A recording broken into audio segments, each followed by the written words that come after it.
എനിക്ക് childhood trauma ഉണ്ടോ ഇല്ലയോ എന്ന് ഞാൻ എങ്ങനെയാണ് അറിയുന്നത്? അപ്പോൾ അല്ലെങ്കിൽ എൻ്റെ പക്ഷേ അമ്മയ്ക്ക് ഡാൻസ് കളിക്കുന്നത് ഇഷ്ടമല്ല, അച്ഛന് ഡാൻസ് കളിക്കുന്നത് ഇഷ്ടമല്ല. ആ കുട്ടിയുടെ ആഗ്രഹമാണ്. ഇങ്ങനെ കുട്ടിക്കാലത്ത് പലതും നമുക്ക് കിട്ടാതെ വരും. ചൈൽഡ്ഹുഡ് ട്രോമയുള്ള ആളുകൾക്ക് ഏറ്റവും ഉണ്ടാകാൻ പോകുന്ന പ്രശ്നങ്ങൾ എന്തൊക്കെയായിരിക്കും? അവർ കുട്ടിക്കാലത്ത് എന്ത് പെയിനാണോ അനുഭവിച്ചത് അതിൻ്റേതായിട്ടുള്ള പ്രതിഫലനം അവരവരുടെ ജീവിതത്തിൽ കാണിക്കും. അവരെ മനസ്സിലാക്കാൻ കഴിയുന്നത് പോലും അതും പേരൻറ്റിങ്ങിൻ്റെ ഒരു പാർട്ടാണ്. അത് നമ്മൾ അറിയേണ്ട ഒരു കാര്യമാണ്. ആ ഇമോഷൻ വെച്ചുകൊണ്ട് എന്ത് ചെയ്യും? ഒരു ആക്ഷൻ ചെയ്യും. ആക്ഷൻ ചെയ്യുമ്പോൾ ജയിക്കുമോ? ഉള്ളിൽ ഭയം വെച്ചുകൊണ്ട് ഒരു ആക്ഷൻ ചെയ്താൽ അത് സക്സസ്ഫുൾ ആകുമോ? ഫെയിലിയർ ആകും. ആ ഫെയിലിയർ ആകുമ്പോൾ റീഇൻഫോഴ്സ് ചെയ്യുന്ന ബിലീഫ് എന്താണ്? ഇന്നർ ചൈൽഡ് ട്രോമകൾ കിട്ടിയിട്ടുള്ള ഒരാൾ, ചെറിയ പ്രായത്തിൽ വളരെയധികം മാനസിക പ്രശ്നങ്ങൾ അനുഭവിച്ചു വന്ന ഒരാൾ ഇന്ന് അതിൻ്റെ പ്രശ്നങ്ങൾ നേരിടുമ്പോൾ അത് മാറ്റാൻ അവരെന്താണ് ചെയ്യേണ്ടത്? അല്ലെങ്കിൽ അതിൽ നിന്നും രക്ഷപ്പെട്ടാൽ മാം, നമ്മുടെ പല പ്രശ്നങ്ങളുടെയും കാരണം ചൈൽഡ്ഹുഡ് ട്രോമയാണ് എന്ന് ഞാൻ കേട്ടിട്ടുണ്ട്. അപ്പോൾ എനിക്ക് ചൈൽഡ്ഹുഡ് ട്രോമ ഉണ്ടോ ഇല്ലയോ എന്ന് ഞാൻ എങ്ങനെയാണ് അറിയുന്നത്? അപ്പോൾ അല്ലെങ്കിൽ എൻ്റെ ഈ സ്വഭാവങ്ങൾ കൊണ്ട് അല്ലെങ്കിൽ എൻ്റെ പ്രശ്നങ്ങൾ കൊണ്ട് അത് ചൈൽഡ്ഹുഡ് ട്രോമയാണോ എന്ന് തിരിച്ചറിയാൻ കഴിയുമോ? തീർച്ചയായിട്ടും. അതായത് നമ്മളുടെ ഉള്ളിലുള്ള അല്ലെങ്കിൽ നമ്മൾ പ്രതിഫലിപ്പിക്കുന്ന പല സ്വഭാവങ്ങളുടെയും കോറെന്ന് പറഞ്ഞാൽ നമ്മുടെ ഉള്ളിലുള്ള ട്രോമകളാണ്.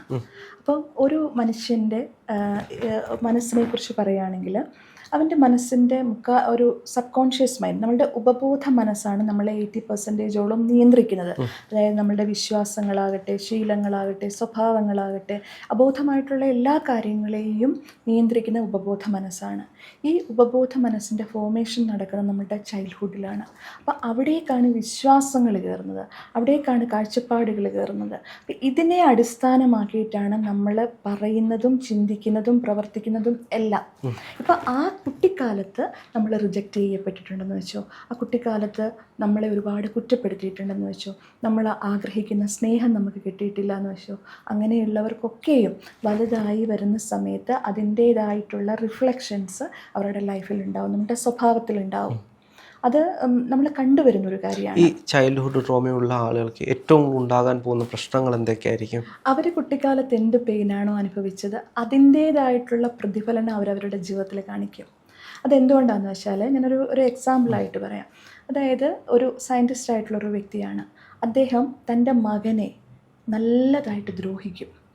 ആ അമ്മയ്ക്ക് ഒന്നും പറയാൻ പറ്റില്ല. എന്ന് വെച്ചാൽ ആ കുഞ്ഞ് എഴുതുമ്പം കൈ ഇങ്ങനെ കുത്തി പിടിച്ചെഴുതിപ്പിക്കുക, അതിനെ ചെറിയ ചെറിയ കാര്യങ്ങളാണെങ്കിലും വേദനിപ്പിക്കുക. അത് എന്തുകൊണ്ടാണെന്ന് അറിയാമോ? നമ്മൾ സംസാരിച്ചപ്പോൾ മനസ്സിലായത്, ഈ അച്ഛനെ, ആ സയൻറ്റിസ്റ്റായ വ്യക്തിയെ അയാളുടെ അച്ഛൻ ഒരുപാട് ദ്രോഹിച്ചിട്ടുണ്ട് കുട്ടിക്കാലത്ത്. ആ കുട്ടിക്കാലത്ത് സ്വയം അനുഭവിച്ചൊരു വേദനയുണ്ടല്ലോ, ആ വേദനയുടെ റിഫ്ലക്ഷനാണ് ഈ കുഞ്ഞിലേക്ക് കൊടുക്കുന്നത്. ഇപ്പം നമ്മൾ പറയില്ലേ, ചിലർ പറയില്ലേ നല്ല അടിച്ച് വളർത്തണം, നല്ല പോലെ ശിക്ഷിച്ച് വളർത്തണം എന്ന് പറയില്ലേ. അതെന്തുകൊണ്ട്? ഇവർക്ക് കുട്ടിക്കാലത്ത് നല്ല ശിക്ഷ കിട്ടിയിട്ടുണ്ടാവും. അപ്പം അവരുടെ മനസ്സിൽ കിടക്കുന്നൊരു രീതി അതാണ്. അപ്പം അങ്ങനെ അപ്പം അത് വിശ്വാസമാണ്. അപ്പം ഈ കുട്ടിക്കാലത്ത് നമുക്ക് കിട്ടുന്ന പലപ്പോഴും കുറ്റപ്പെടുത്തുന്നവർ, കുട്ടികളെ കണ്ടിട്ടില്ലേ, എല്ലാത്തിനും കുറ്റപ്പെടുത്തും. ഈ കുട്ടി എന്ത് ചെയ്യുമെന്നറിയാമോ? വലുതാവുന്ന സമയത്ത് ഇവന് ഇത് തന്നെയായിരിക്കും. അതൊരു ചെറിയൊരു എക്സാമ്പിൾ പറയാം. കുഞ്ഞ് നടക്കുമ്പോൾ വീണു, അമ്മ ഓടി വന്ന് തറക്കിട്ടൊരടി കൊടുത്തു. അപ്പോൾ അവിടെ എന്താ കുഞ്ഞിൻ്റെ മനസ്സിലേക്ക് കയറുന്നത്? ഞാൻ വീണത് എൻ്റെ കുഴപ്പമല്ല, തറയുടെ കുഴപ്പമാണ്. എന്നുവെച്ചാൽ ഏത് കാര്യത്തിനും എൻ്റെ വീഴ്ചകളിൽ എനിക്ക് വേറൊരു വ്യക്തിയെ അല്ലെങ്കിൽ വേറൊരു കാര്യത്തിനെയാണ് ഞാൻ കുറ്റപ്പെടുത്തേണ്ടത്. ഇത് മനസ്സിലേക്ക് കിടക്കുന്നൊരു വിശ്വാസമാണ്. അപ്പോൾ എല്ലാ കാര്യത്തിനും മറ്റുള്ളവരിപ്പം രക്ഷകർത്താക്കളെ കുറ്റം പറയുന്ന ഒരുപാട് കുട്ടികളുണ്ട്. എനിക്കത് കിട്ടിയില്ല, ഇത് കിട്ടിയില്ല, നിങ്ങളത് തരാത്തതുകൊണ്ടാണ്. എല്ലാത്തിനും പരാതി പറയുന്ന കുട്ടികൾ, ഇത് അവരുടെ ഒരു ചൈൽഡ്ഹുഡ് ട്രോമ ആയിക്കോട്ടെ. തീർച്ചയായിട്ടും അവരാഗ്രഹിക്കുന്നതൊന്നും കൊടുക്കില്ല. ഇതെന്തുകൊണ്ടാണെന്ന് വെച്ചാൽ അവർ ഇന്ന കാര്യം പഠിക്കണം എന്ന് ആഗ്രഹിക്കും, പക്ഷേ പേരൻസിൻ്റെ ആഗ്രഹം വേറെ ആയിരിക്കും. അവരതിലേക്ക് കൊടുക്കും. ഈ കുട്ടികൾക്ക് എക്സ്ട്രാ കരിക്കുലർ ആക്ടിവിറ്റീസ് എന്തെങ്കിലുമൊക്കെ ചെയ്യണം എന്ന് ആഗ്രഹം ഉണ്ടാവും, അതിന് കൊടുക്കില്ല. കുട്ടിക്ക് ഡാൻസ് കളിക്കണം, പക്ഷേ അമ്മയ്ക്ക് ഡാൻസ് കളിക്കുന്നത് ഇഷ്ടമല്ല, അച്ഛന് ഡാൻസ് കളിക്കുന്നത് ഇഷ്ടമല്ല. ആ കുട്ടിയുടെ ആഗ്രഹമാണ്. ഇങ്ങനെ കുട്ടിക്കാലത്ത് പലതും നമുക്ക് കിട്ടാതെ വരും. ആ കിട്ടാതെ വരുന്ന കുട്ടികൾ വലുതാകുന്ന സമയത്ത് ആരെ കുറ്റം പറയും? അങ്ങനെയുള്ള എത്രയോ കുട്ടികളെ ഞാൻ കണ്ടിട്ടുണ്ട്. അപ്പോൾ ഇവർ പറയുന്നത് എന്താ? നമ്മൾ ആഗ്രഹിക്കുന്നത് ഒന്ന്, പേരൻസ് ആഗ്രഹിക്കുന്ന വേറൊന്ന്. അവരെന്താ? പേരൻസ് അവരുടെ കാഴ്ചപ്പാടിൽ ചിന്തിക്കുമ്പം കുട്ടിക്ക് ബെസ്റ്റായിട്ടുള്ളത് അവരുടെ കാഴ്ചപ്പാടിൽ. പക്ഷെ കുട്ടിയും ഒരു ഇൻഡിവിജ്വലാണ്, അവനും അവൻ്റേതായ ഇഷ്ടങ്ങളുണ്ട്. അതിനെ പരിഗണിക്കാൻ പലർക്കും കഴിയുന്നില്ല. അതെന്ത് ചെയ്യുമെന്ന് വെച്ചാൽ ആ കുട്ടി വലുതാകുമ്പം റിബലാകും, പല കേസസിലും കണ്ടിട്ടുണ്ട്. അച്ഛനും അമ്മയും വളരെ സ്ട്രിക്റ്റായിട്ട് വളരെ എല്ലാ കാര്യത്തിനും കണിശക്കാരായിട്ടൊക്കെ വളർത്തി കഴിയുമ്പോൾ അതിലെ മിക്കവാറും ഒക്കെ ഉള്ള പല കുട്ടികളും റിബലായിട്ട് വലുതാകുന്ന സമയത്ത് അച്ഛനെയും അമ്മയെയും എതിർക്കാനുള്ളൊരു സാധ്യതയുണ്ട്. പക്ഷെ നമുക്ക് വേണ്ടത് എന്താണെന്നറിയാമോ?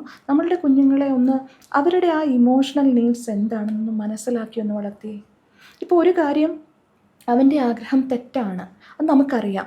അപ്പോൾ ഡയറക്റ്റായിട്ട് അത് തെറ്റാണ് എന്ന് പറഞ്ഞു കൊടുക്കുകയല്ല, ആ പല കാര്യങ്ങളിലൂടെയും ഉപദേശമായിട്ടല്ല, ആ കുട്ടിക്ക് മനസ്സിലാകുന്ന രീതിയിൽ നമ്മൾ അവൻ്റെ മനസ്സിലേക്ക് അത് ഇംപ്രിൻ്റ് ചെയ്യാൻ ശ്രമിക്കുകയാണെന്നുണ്ടെങ്കിൽ എന്നെ നിർബന്ധിച്ച് ചെയ്യിപ്പിച്ചു എന്നൊരു തോന്നലുണ്ടാവില്ല.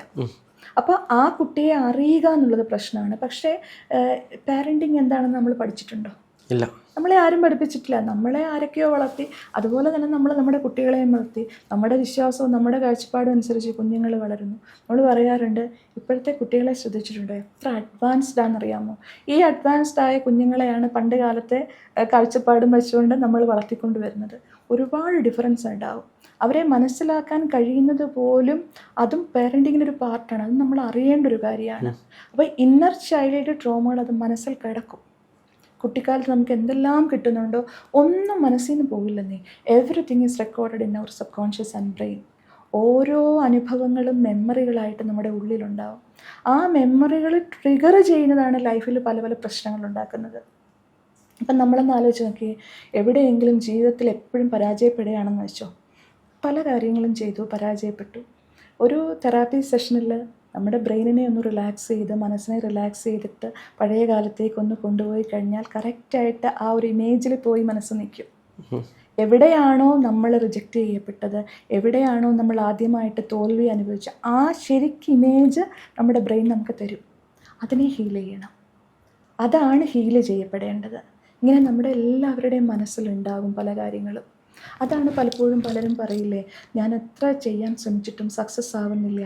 ബിക്കോസ് ആ സക്സസ്സിന് തടസ്സം നിൽക്കുന്ന ഒരു ഓർമ്മ നമ്മുടെ ഉള്ളിലുണ്ട്. അത് നമുക്ക് തരുന്നത് നമ്മുടെ ഓർമ്മകൾ തന്നെയാണ് നമ്മുടെ സക്സസ്സിന്. തീർച്ചയായിട്ടും നമ്മുടെ ഓർമ്മയല്ല, നമ്മുടെ വിശ്വാസം. വിശ്വാസം എന്ന് പറയുന്നത് അത്രത്തോളം പവർഫുള്ളാണ്. ഞാൻ മുമ്പേ പറഞ്ഞില്ലേ, ഒരു റെക്ടിക്കുലർ ആക്ടിവേറ്റിംഗ് സിസ്റ്റം എന്ന് പറഞ്ഞാൽ നമ്മുടെ ബ്രെയിനിലുണ്ടെന്ന്. ഇതൊരു ഫിൽറ്ററാണ്. ഈ ബ്രെയിൻ പ്രവർത്തിക്കുന്നത് ഈ വിശ്വാസത്തിനെ അടിസ്ഥാനമാക്കിയിട്ടാണ്. ഇപ്പോൾ ഒരാൾ പറയുകയാണ്, എൻ്റെ വിധി ഇങ്ങനെയാണ്, എനിക്ക് ജീവിതത്തിലൊന്നും പറഞ്ഞിട്ടില്ല. അത് അവൻ്റെ വിശ്വാസമാണെന്ന് വെച്ചോ, നന്മകളൊന്നും പറഞ്ഞിട്ടില്ല. ഈ വിശ്വാസം വെച്ചുകൊണ്ടായിരിക്കും അപ്പം പുള്ളി ചിന്തിക്കാൻ തുടങ്ങുന്നത്. പുള്ളി കിടക്കുന്ന വിശ്വാസമാണ്, അത് വെച്ചിട്ട് ചിന്തിക്കും. ആ ചിന്ത വെച്ചിട്ടൊരു ഇമോഷൻ ഉണ്ടാകും. അതിൽ നിന്ന് എനിക്കൊന്നും പറഞ്ഞിട്ടില്ല, ഐ എം നോട്ട് കോൺഫിഡൻറ്റ്. അപ്പോൾ ഒരു ഭയം അങ്ങനെ ഉണ്ടാവുമല്ലോ. നമ്മൾ ആ ഇമോഷൻ വെച്ചുകൊണ്ട് എന്ത് ചെയ്യും, ഒരു ആക്ഷൻ ചെയ്യും. ആക്ഷൻ ചെയ്യുമ്പം ജയിക്കുമോ? ഉള്ളിൽ ഭയം വെച്ചുകൊണ്ട് ഒരു ആക്ഷൻ ചെയ്താൽ അവൻ സക്സസ്ഫുൾ ആകുമോ? ഫെയിലിയർ ആകും. ആ ഫെയിലിയർ ആകുമ്പോൾ റീഇൻഫോഴ്സ് ചെയ്യുന്ന ബിലീഫ് എന്താണ്? Yes it happen, so I am a failure, I am not enough. തിരിച്ച് റീഇൻഫോഴ്സ് ചെയ്യുകയാണ് സെയിം ബിലീഫ്. അതേസമയം I am confident, I am enough എന്ന് വിശ്വസിക്കുന്ന ഒരു വ്യക്തിയോ ആ വിശ്വാസത്തിൻ്റെ ഉറപ്പ് വെച്ചിട്ടായിരിക്കും അയാൾ ചെയ്യുന്നത്. അപ്പോൾ അയാളുടെ ഇമോഷൻ എന്താ? കറേജാണ്. ആ കറേജ് അയാൾക്ക് എന്ത് കൊടുക്കും? കോൺഫിഡൻസ് കൊടുക്കും. ആ കോൺഫിഡൻസ് അയാളെ സക്സസ്ഫുൾ ആക്കും. റീഇൻഫോഴ്സ് ചെയ്യുന്ന ബിലീഫ് എന്താ? Yes I am confident, I am success. ഇതിൽ ഈ നാർസിസ്റ്റിക് ആയിട്ടുള്ള പേരൻസ് ഉണ്ടാകുമ്പോൾ കുട്ടികൾക്ക് ഉണ്ടാകാൻ പോകുന്ന പ്രശ്നങ്ങൾ എന്തൊക്കെയായിരിക്കും? അതിൻ്റെ റിഫ്ലക്ഷൻസ് ഉണ്ടാകും. പേരൻസിൻ്റെ ആ ഒരു ക്യാരക്ടറിൻ്റെ റിഫ്ലക്ഷൻ, ക്യാരക്ടർ എന്ന് പറയുന്ന ബിഹേവിയറിൻ്റെ റിഫ്ലക്ഷൻ ഉണ്ടാവും. ഈ നാർസിസിസ്റ്റ് എന്ന് പറയുന്ന പേരൻസ് എന്താണ് ശരിക്കും നാർസിസം എന്ന് വെച്ച് കഴിഞ്ഞാൽ, നമ്മൾ അവരുടെ വെളിയിൽ കാണുന്ന ഒരു സുപ്പീരിയോറിറ്റി കോംപ്ലക്സ് ഉണ്ടാകും. അവർ വലിയ സുപ്പീരിയറാണ്, ഞാൻ ഭയങ്കര ആളാണ്, എപ്പോഴും ഞാൻ, ഐ, മീ, ഈ വാക്കുകൾക്ക് അവർക്ക് പ്രാധാന്യം. അവർക്ക് അവരുടെ ഇമോഷനാണ് വലുത്. അവർക്ക് അവരുടെ നേട്ടങ്ങളാണ് പ്രധാനം. അതിനുവേണ്ടി ചുറ്റിനുമുള്ളവരെ എങ്ങനെയും അവർ ഉപയോഗപ്പെടുത്തും. അവരാണ് നിയന്ത്രിക്കുന്നത്. ബിക്കോസ് അങ്ങനെ ഒരു ഉള്ളിൽ അവർക്ക് അതിലൊരു പവറുണ്ട്. അപ്പോൾ അങ്ങനെ ഒരു സ്വഭാവമുണ്ട്. പക്ഷേ 3 ലെയറിലാണ് നാർസിസം വർക്ക് ചെയ്യുന്നത്. വെളിയിൽ നമ്മൾ കാണുന്നത് ഐ ആം സുപ്പീരിയർ, പക്ഷെ ഉള്ളിൽ അവർക്ക് ഭയമാണ്.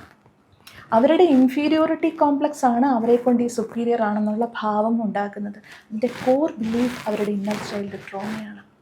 ശരിക്കും നാർസിസത്തിൻ്റെ പുറകിലുമുള്ളത് ഈ ഇന്നർ ചൈൽഡ് ഒരു കണക്ഷനുണ്ട്. നമ്മുടെ വെളിയിൽ ഭയങ്കര പവർഫുള്ളാണ്, പക്ഷേ ഉള്ളിലോ ഭയമുണ്ട്. ഇങ്ങനെ വെളിയിൽ വലിയ ആളാണെന്ന് പറയുന്നവരുടെയൊക്കെ ഉള്ളിൽ ഭയങ്ങളുണ്ടെന്നേ, പക്ഷെ അവർ കാണിക്കില്ല. ആ ഭയത്തിൻ്റെ പുറകിൽ അവരനുഭവിച്ചിട്ടുള്ള, ആ വളർന്നു വന്ന കാലത്ത് അവരനുഭവിച്ചിട്ടുള്ള എന്തെങ്കിലുമൊക്കെയുള്ള കാരണങ്ങളുണ്ടാവും. അപ്പം മാത്രമല്ല, ഈ നാർസിസിസം അവരുടെ എല്ലാ സ്വഭാവങ്ങളും എപ്പോഴും അവരെ മാത്രം ഫോക്കസ് ചെയ്തിട്ടാണ്. അവർക്കത് തിരിച്ചറിയുന്നില്ല, താൻ ഇങ്ങനൊരു പേഴ്സണാലിറ്റി ആണെന്ന് അവർ തിരിച്ചറിയുന്നില്ല. പക്ഷേ നമ്മൾ മനസ്സിലാക്കുന്നൊരു കാര്യം എന്ന് വെച്ചാൽ, ഈ നാർസിസിസ്റ്റുകളോട് ഏറ്റവും അടുക്കുന്നത് എമ്പത്തുകളായിരിക്കും. എമ്പത് എന്ന് വെച്ചാൽ ഇമോഷണലി സെൻസിറ്റീവ് ആയിട്ടുള്ള. എൺപത് എന്ന് പറയുമ്പോൾ നമ്പറാണോ? അല്ല, എമ്പത് എന്ന് പറയുന്നത് എമ്പതി ഉള്ള ആൾക്കാർ, ഹയർ ഇമോഷണലി സെൻസിറ്റീവ് ആയിട്ടുള്ള ആൾക്കാരുണ്ട്. അവരാണ്, അതൊരു അട്രാക്ഷൻ പോലെയാണ് വരുന്നത്. ഇമോഷണലി സെൻസിറ്റീവ് ആയിട്ടുള്ള ആൾക്കാർക്ക് ഇവരോടൊരു അട്രാക്ഷൻ തോന്നും. ഇങ്ങനെ ഈ പ്രണയത്തിലൊക്കെ ഏർപ്പെട്ടിട്ട് വർഷങ്ങൾ കഴിയുന്ന സമയത്ത് അയ്യോ ഇയാൾ നാർസിസിസ്റ്റ് ആയിരുന്നു, അല്ലെങ്കിൽ ഇവർ നാർസിസിസ്റ്റ് ആണെന്ന് തിരിച്ചറിഞ്ഞ റിലേഷൻഷിപ്പ് കട്ട് ചെയ്യുന്നവരുണ്ട്. അതെന്താണെന്ന് വെച്ചാൽ ഒരു അട്രാക്ഷനാണ്. 5 ദിവസം പീഡിപ്പിക്കും, 6ാമത്തെ ദിവസം സ്നേഹിക്കും, ആ സ്നേഹം മതി ഇവർക്ക്, ആ സ്നേഹത്തിൽ ഇവരെല്ലാം മറക്കും, അഡിക്റ്റഡ് ആയി പോകും. അതാണ് എൺപതിൻ്റെ പ്രത്യേകത. ഇമോഷണലി ഭയങ്കര അറ്റാച്ച്മെൻ്റ് ആണ്. ആ ഒരു സ്നേഹം കിട്ടുമ്പോൾ ബാക്കി കാര്യങ്ങളെല്ലാം വിട്ടുകളയും. അപ്പോൾ ഈ നാർസിസിസ്റ്റുകളുടെ അവർ അഡ്വാൻറ്റേജ് എടുക്കുന്നതും അവിടെയാണ്. ഇവരെ എങ്ങനെ കെട്ടിയിടണം എന്ന് ഇവർക്കറിയാം. അപ്പോൾ ഇത് കണ്ടു വളരുന്ന കുട്ടിയിലും ഭാവിയിൽ ഇതുപോലെ ഒരു ക്യാരക്ടർ ആവാനുള്ള സാധ്യതയുണ്ട്. ബിക്കോസ് അവൻ കാണുന്ന ഒരു കുട്ടിയുടെ മനസ്സെന്ന് പറയുന്നത് ഒരു സ്പോഞ്ച് പോലെയാണ്. ചുറ്റുപാടുകളിൽ നിന്നിങ്ങനെ അബ്സോർബ് ചെയ്യുകയാണ്, കാണുന്നതും കേൾക്കുന്നതും എല്ലാം. അത് വെച്ചിട്ടാണ് ആ കുട്ടിയുടെ വിശ്വാസം ഈ പ്രായത്തിൽ ഡെവലപ്പ് ചെയ്യുന്നത്.